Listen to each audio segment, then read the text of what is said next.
അസ്സലാമു അലൈക്കും വറഹ്മത്തുള്ളാഹി തആല വബറകാതുഹു. തിബ്ബുൽ ഖുലൂബ് സഹായ സംഘം നിലമേൽ യൂട്യൂബ് ചാനലിലേക്ക് എല്ലാവർക്കും മർഹബ മർഹബ മർഹബ. അർഹമുറാഹിമായ രാജാതിരാജനായ മലിക്കുൽ ജബ്ബാറായ അല്ലാഹുവേ, ഞങ്ങളുടെ സകല പാപങ്ങളും നീ ഞങ്ങൾക്ക് മാപ്പാക്കി തരണേ റഹ്മാനേ. അല്ലാഹുവേ, നീ ഞങ്ങൾക്ക് എല്ലാവർക്കും ബർക്കത്ത് ചൊരിയണേ അല്ലാഹ്. ആഫിയത്തോടു കൂടിയുള്ള ദീർഘായുസ് നീ ഞങ്ങൾക്കെല്ലാവർക്കും നൽകണേ റഹ്മാനേ. ദുഃഖങ്ങളും ദുരിതങ്ങളും പ്രയാസങ്ങളും ബുദ്ധിമുട്ടുകളും മനക്ലേശങ്ങളും സർവമാന ഷർറുകളും മാറ്റി ഖൈറും ബർക്കത്തും തന്നു നീ ഞങ്ങളെ എല്ലാവരെയും അനുഗ്രഹിക്കണേ റഹ്മാനേ. ആമീൻ ആമീൻ ആമീൻ. ഇന്ന് പരിശുദ്ധമായ ഖുർആനിലെ രണ്ടാമത്തെ അധ്യായമായ സൂറത്തുൽ ബഖറയിലെ 57, 58, 59 മൂന്ന് ആയത്തുകളെയാണെന്ന് നമ്മളിവിടെ വിശദീകരിക്കും. ബിസ്മില്ലാഹിർ റഹ്മാനിർ റഹീം.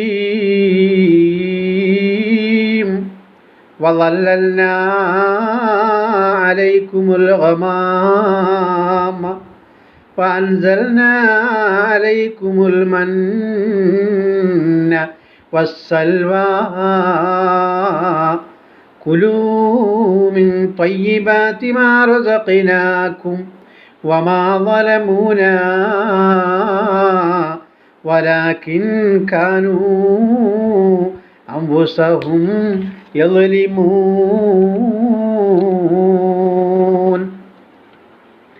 وإذ قلنا ادخلوا هذه القرية فكلوا منها حيث شئتم رغدا وادخلوا الباب سجدا وقولوا حطة نغفر لكم خطاياكم وسنزيد المحسنين.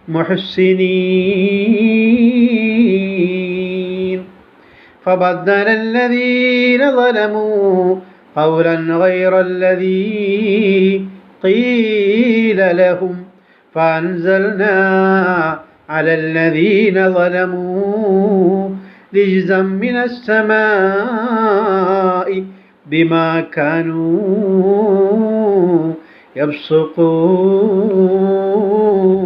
يفسقون. മേഘവും തണലാക്കി ഞാനുമേ തന്നില്ലേ. അള്ളാഹു പറയുക റസൂലുള്ളാഹി സ്വല്ലല്ലാഹു അലൈഹി വസല്ലമ തങ്ങളോട് ഇസ്രായേലി കൂട്ടർക്ക് അള്ളാഹു ഗുണം ചെയ്തതിനെ പറ്റി പ്രവാചകനോട് അള്ളാഹു പറയുന്ന രംഗമാണ്. മേഘവും തണലാക്കി ഞാനുമേ തന്നില്ലേ, ഏറ്റവും സ്വാദുള്ള തേൻകട്ട തന്നില്ലേ. ഇൻഷാ അല്ലാഹ് വിശദീകരിക്കാം.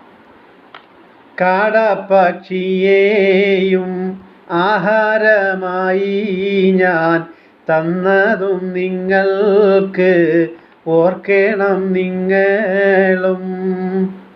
നിങ്ങളും തിന്ന് സുഖിച്ച് മതമാടി, എന്നിട്ടും ചെയ്തില്ല നന്ദിയും നിങ്ങളും. നമുക്കൊരു ദ്രോഹവും അതിനാൽ വരത്തില്ല, നിങ്ങൾക്ക് തന്നെയാ ദ്രോഹവും ചെയ്തത്.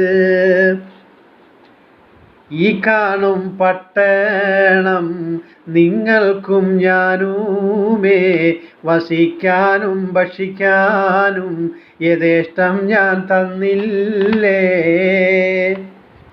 എവിടെയും നിങ്ങൾക്ക് വിഹരിക്കാൻ സ്വാതന്ത്ര്യം തന്നില്ലേ ഞാനുമേ, എന്നിട്ടും നിങ്ങളോ തലയും കൂനിച്ചായി വാതിൽ കടക്കേണം. പ്രാചിത്ത വാക്കുകൾ എപ്പോഴും മൊഴിയേണം. പാപം പോറുക്കാമേ എന്നും പറഞ്ഞു ഞാൻ, സൽക്കർമ്മം ഒരുപാട് നിങ്ങളും ചെയ്യുവീൻ. ഒരുപാട് സൽക്കർമ്മം ചെയ്യുന്ന ആൾക്കാർക്ക് അനുഗ്രഹം കൂടുതൽ തരാമെന്നും പറഞ്ഞു ഞാൻ. ഈ വക കാര്യങ്ങൾ ഞാനും പറഞ്ഞത് ഓർക്കണം നിങ്ങളും മറന്ന് കളയല്ലേ. അല്ലാഹ് പറഞ്ഞുള്ള ഈ വക കാര്യങ്ങൾ അക്രമിയായവർ ഒന്നുമേ ചെയ്തില്ല. അല്ലാഹ് പറഞ്ഞുള്ള ഈ വക കാര്യങ്ങൾ അക്രമിയായവർ ഒന്നുമേ ചെയ്തില്ല. പകരം അവരെല്ലാം മറുവാക്ക് ചെയ്താരേ, അതിനാൽ ഞാൻ ശിക്ഷയും അവരെ മേലിറക്കിയേ. ശിക്ഷയും വന്നത് ആകാശത്തിൽ നിന്ന ഈ വക കാര്യങ്ങൾ നബിയോട് പറയുന്നേ. ബിസ്മില്ലാഹിർ റഹ്മാനിർ റഹീം. വളല്ലൽനാ അലൈക്കുമുൽ ഗമാമ. അല്ലാഹു നബിയോട് പറയുകയാണ്, വളല്ലൽനാ അലൈക്കുമുൽ ഗമാമ. ഞാൻ ഇസ്രായേലുകാർക്ക് ചെയ്ത ഗുണങ്ങൾ ഇനിയും കേൾക്കൂ നബിയെ, ഇനിയും നോക്കുക. സീനാ മരുഭൂമിയിൽ വെച്ച്, ഭയങ്കരമായ മരുഭൂമിയാണ് സീനാ മരുഭൂമി. സീനാ മരുഭൂമിയിൽ വെച്ച് ഞാൻ നിങ്ങൾക്ക് തണലിനായി മേഘക്കൂട് ചൂടിത്തന്നു. ഭയങ്കരമായ ചൂടിലും വെയിലത്തും അള്ളാഹു ഈ ഇസ്രായേലർക്ക് ആ സീനാ മരുഭൂമിയിൽ വെച്ച് മേഘങ്ങൾ കൊണ്ട് തണലിട്ട് കൊടുത്തു എന്നാണ് ഇതിന് സാരം. ഗമാമ മേഘക്കൂടെന്നാണ് അതിൻ്റെ അർത്ഥം. എന്ന് പറഞ്ഞാൽ മേഘം കൊണ്ട് തണലിട്ടു പോയി. വഅൻസൽനാ അലൈക്കുമുൽ മന്ന വസ്സൽവാ. ഭക്ഷണത്തിനായി മന്നായും കാടപ്പക്ഷിയും ഇറക്കിത്തന്നു എന്ന്. അവിടെ ഈ ഇസ്രായേലികൾക്ക് ആ മരുഭൂമിയിൽ രണ്ട് പദാർത്ഥങ്ങളെ കഴിക്കാനുള്ള. ഒന്ന് മന്ന, രണ്ട് സൽവ. മന്ന എന്ന് പറഞ്ഞാൽ ഒരു തരം തേൻ കട്ടയാണ്. അത് ഒരു മരത്തിൻ്റെ കറയാണ്. ഭയങ്കര രുചിയാണ്. തേനുണ്ടല്ലോ, ഈ തേൻ കട്ടയായിരിക്കുമല്ലോ നമ്മൾ ഫ്രിഡ്ജിലൊക്കെ വെച്ചാൽ. അല്ലെങ്കിൽ നമ്മളില്ല ഈ സാധാരണ ബന്നിൻ്റെ കൂടെയൊക്കെ തിന്നുന്ന സാധനമുണ്ട്, എന്താണ് അതിന് പറയുന്നത്, ജാം. അപ്പോൾ അതുപോലെ ജാം പോലെ തേൻ പോലെ ഒരു കട്ടയായ ഒരു സാധനമാണ് ഈ മരത്തിൻ്റെ കറ. വലിയ ടേസ്റ്റാണ് അതും ആ പദാർത്ഥവും. അതാണ് മന്ന എന്ന് പറയുന്നത്. വസ്സൽവ, കാടപ്പക്ഷി എന്ന് പറയുന്ന സാധനവും മാത്രമേ അവിടെ ഉണ്ടായിരുന്നു. ഇത് രണ്ടും ഇവർക്ക് അള്ളാഹു ഇറക്കിക്കൊടുക്കുകയാണ്. ഇറക്കിക്കൊടുത്തു എന്ന് പറഞ്ഞാൽ ഇവർക്ക് ഈ ആഹാരം അവർക്ക് അവിടെ കഴിക്കാനുള്ള എല്ലാ സംവിധാനങ്ങളും അള്ളാഹു ഉണ്ടാക്കി കൊടുത്തു എന്ന് സാരം. വീണ്ടും അള്ളാഹു പറയുക, കുലൂ മിൻ തയ്യിബാതി മാ റസഖ്നാകും. ഇങ്ങനെ ഒരുക്കി കൊടുത്തിട്ട് അള്ളാഹു പറയുന്നു, നിങ്ങൾക്ക് ഞാൻ നൽകിയ നല്ല സാധനങ്ങളിൽ നിന്ന്. എത്ര വലിയ നല്ല സാധനമാണ്, എന്തോ ഒരു രുചിയുള്ള സാധനമാണ്.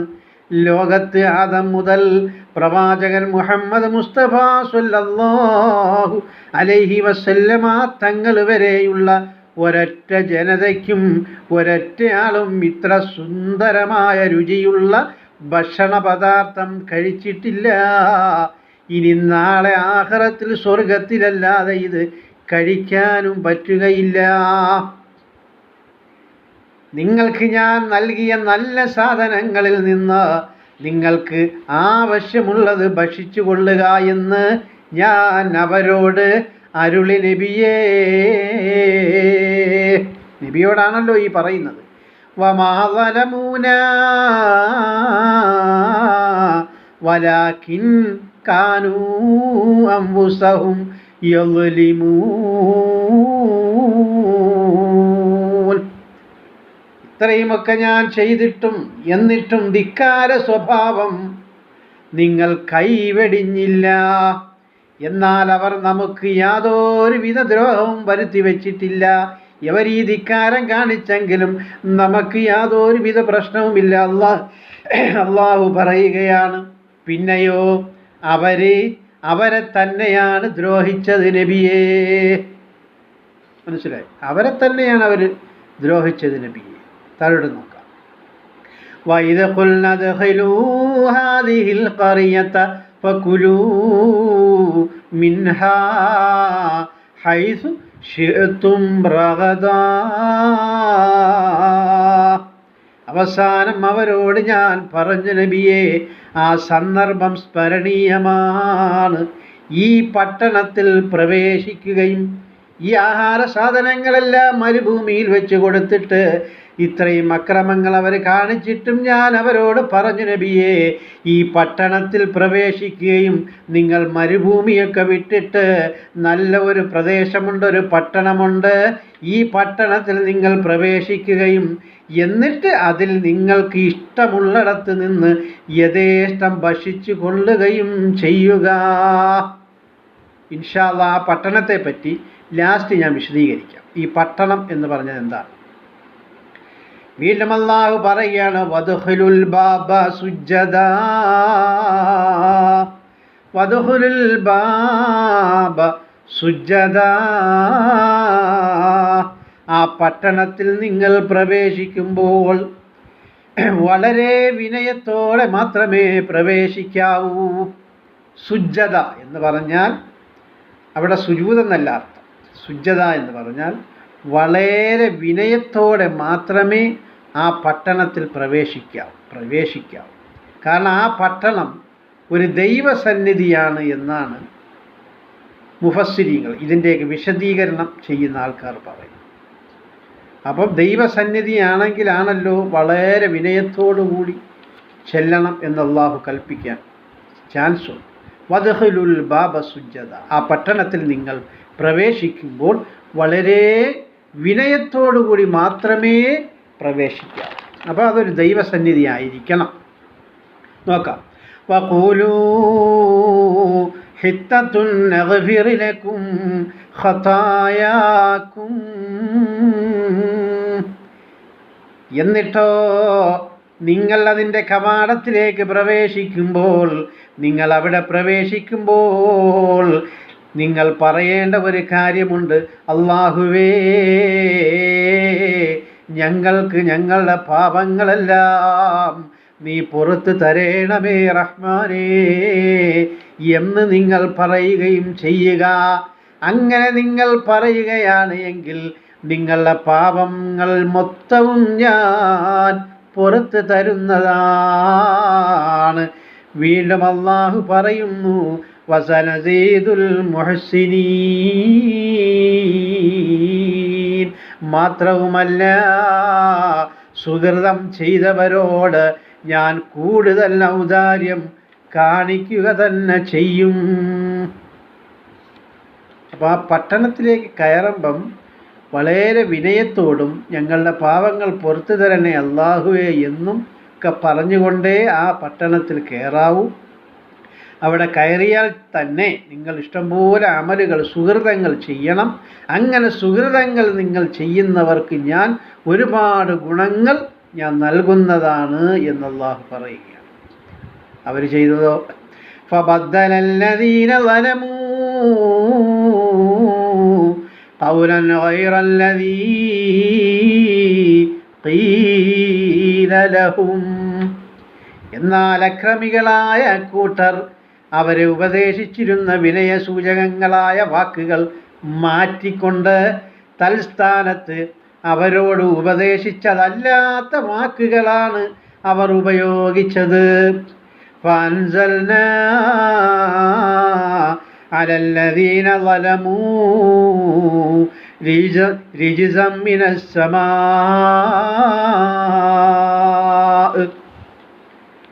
ഞാൻ പറഞ്ഞതുപോലെ ചെയ്യാതെയാണ് അവരവിടെ പ്രവേശിച്ചത് കൊണ്ട് തന്നിമിത്തം ആകാശത്ത് നിന്ന് ആക്രമികളുടെ നേരെ ഞാൻ കടുത്ത ശിക്ഷ ഇറക്കി നബിയേ. ബിമാ കാനൂ യഫ്സുഖൂൻ. കാരണം എന്താണെന്നറിയോ നബിയേ? അവർ അതിക്രമം പ്രവർത്തിച്ചത് കൊണ്ട് തന്നെ, അവർ ധിക്കാരികളായതുകൊണ്ട് തന്നെ ഞാൻ അവർക്ക് എന്തെല്ലാം അനുഗ്രഹങ്ങൾ ചെയ്തു കൊടുത്തു, എന്തെല്ലാം സഹായങ്ങൾ ചെയ്തു കൊടുത്തു. എന്നിട്ടും ഞാൻ അവരോട് പറഞ്ഞത് അവർ അനുസരിച്ചില്ലല്ലോ നബിയേ. അതെനിക്കിഷ്ടപ്പെട്ടില്ല. അത് കാരണം ആകാശത്ത് നിന്ന് ഞാൻ അവരുടെ നേരെ ശിക്ഷാ നടപടികൾ സ്വീകരിച്ചു എന്നും. ഇതാണ് ഈ ആയത്തിൻ്റെ അർത്ഥം. ഇനി നമ്മൾ ഈ പട്ടണം എന്ന് പറഞ്ഞിട്ട്, അരീഹ പട്ടണമാണെന്നും അള്ളാഹു പ്രവേശിക്കാൻ ഈ മരുഭൂമിയിൽ, സീനാ മരുഭൂമിയിൽ നിന്ന് നിങ്ങൾ പട്ടണത്തിലേക്ക് അള്ളാഹു പ്രവേശിക്കാൻ ഈ ഇസ്രായേലികളോട് അള്ളാഹു പറഞ്ഞിട്ടു. ആ പട്ടണം അരീഹ എന്ന് പറയുന്ന ഒരു പട്ടണമാണെന്നും അതല്ല ജെറുസലേം ആണ് എന്നും പറയുന്നുണ്ട്. ഏതായാലും വിനയഭാവത്തോടെ മാത്രമേ ആ പട്ടണത്തിലേക്ക് നിങ്ങൾ കടക്കാവൂ. അവിടെ കടന്നാൽ നിങ്ങൾ നിങ്ങളുടെ പാവങ്ങൾ പുറത്തു തരണേ അല്ലാഹുവേ എന്ന് പറയുകയും നല്ല നല്ല സുഹൃതങ്ങളായ കാര്യങ്ങളെ നിങ്ങൾ ചെയ്യുകയും ചെയ്യാവൂ എന്ന് താക്കീത് കൊടുത്തുകൊണ്ടാണ് അല്ലാഹു പറഞ്ഞ് നിങ്ങൾ ആ പട്ടണത്തിലേക്ക് കയറണം. ഇനി ആ പട്ടണത്തിൽ നിങ്ങൾ കയറിയാലോ നിങ്ങൾക്ക് എവിടെ വേണമെങ്കിലും നിങ്ങൾക്ക് വിഹരിക്കാം, എന്ത് വേണമെങ്കിലും നിങ്ങൾക്ക് കഴിക്കാം, സുഖിക്കാം, ജീവിക്കാം എന്നെല്ലാം പറഞ്ഞു. പക്ഷെ അവർ ഇതിനൊക്കെ വിപരീതമായി ചെയ്ത് ആ പട്ടണത്തെ നാശകോടാലിയാക്കിയാണ് കയറിയത്. അങ്ങനെയാണ് അള്ളാഹു അവർക്ക് നേരെ ആകാശത്ത് നിന്ന് ശിക്ഷ ഇറക്കിയത്. നമ്മൾ ഇവിടെ എല്ലാം മനസ്സിലാക്കണം. നല്ല വ്യക്തമായിട്ട് ഖുർആനാണ്, പരിശുദ്ധമായ ഖുർആനാണ്. ഒരിക്കൽ കേട്ടാൽ മനസ്സിലായില്ലെങ്കിൽ ഒന്നുകൂടി കേൾക്കണം. എല്ലാവരെയും ഇത് അറിയിക്കണം. ഇൻഷാ അല്ലാഹ് ബാക്കി കാര്യങ്ങൾ അടുത്ത ദിവസം പറയാം. അള്ളാഹു തൗഫീഖ് ചെയ്യുമാറാകട്ടെ. അസ്സലാമു അലൈക്കും വറഹ്മത്തുള്ളാഹി വബറകാതുഹു.